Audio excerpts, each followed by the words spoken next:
একসঙ্গে 12 রাজ্যে এসআইআর এর কাজ শুরু হয়েছে। এর মধ্যে 3টি কেন্দ্রশাসিত অঞ্চল। 5 দিনে 45% ফর্ম বিলি বঙ্গে। এসআইআর এর কাজে ঢের পিছিয়ে বিজেপি শাসিত রাজ্যগুলি। উত্তরপ্রদেশ, মধ্যপ্রদেশে 10% কাজ হয়নি বলছে পরিসংখ্যান। এসআইআর নিয়ম লঙ্ঘন, বাড়ি বাড়ি না গিয়ে যেখানে সেখানে ফর্ম বিলির অভিযোগ। 8 বিএলওকে শোকজ করল নির্বাচন কমিশন। এফআইআর 8 এজেন্টেরও বিরুদ্ধে। প্রশাসনিক মহলের পাশাপাশি রাজনৈতিক মহলেও চাপানুতর। এসআইআরে অতিরিক্ত কাজের চাপ। ফর্ম বিলি করার সময় ব্রেন স্ট্রোকে মৃত্যু পূর্ব বর্ধমানের বিএলওর। মৃতার নাম নমিতা হাসদা, পেশায় অঙ্গনওয়াড়ি কর্মী। এনুমারেশন ফর্ম বিলি সংক্রান্ত চাপ সহ্য করতে না পেরেই ব্রেন স্ট্রোক, অভিযোগ মৃতার স্বামীর।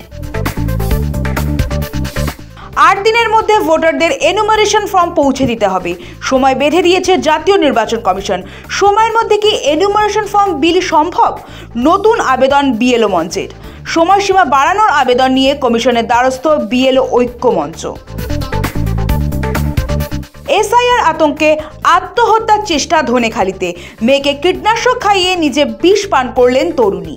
আশঙ্কাজনক অবস্থায় চিকিৎসাধীন এসএসকেএমে, শুরু রাজনৈতিক চর্চা। এসআইআর আতঙ্কেই বাংলায় একের পর এক মৃত্যুর অভিযোগ। মৃতদের পরিবারকে আর্থিক সাহায্যের জন্য এগিয়ে এলো তৃণমূল।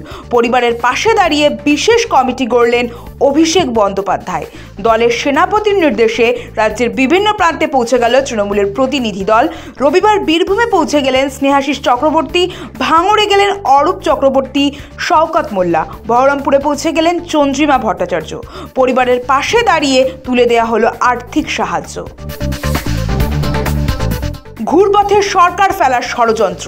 এসআইআর নিয়ে মমতা বন্দ্যোপাধ্যায়ের সুরেই কমিশন বিজেপিকে তোপ মুখ্যমন্ত্রী এম.কে. স্ট্যালিনের। এসআইআর এর বিরুদ্ধে সুপ্রিম কোর্টে গিয়েছে ভোটমুখী রাজ্য তামিলনাড়ু। নিউ টাউনের স্বর্ণ ব্যবসায়ী খুন, নীলবাতি গাড়িতে দেহলোপাট, জড়িয়ে গেল বিডিও প্রশান্ত বর্মনের নাম। ইতিমধ্যেই পুলিশের জালে বিডিওর গাড়ি চালক রাজু ঢালি ও তার এক সহযোগী। বিডিও প্রশান্ত বর্মনের গ্রেফতারের দাবিতে সরব বিরোধীরা। তবে বিডিও প্রশান্ত বর্মনের দাবি, এই ঘটনার সঙ্গে তার কোনো যোগ নেই।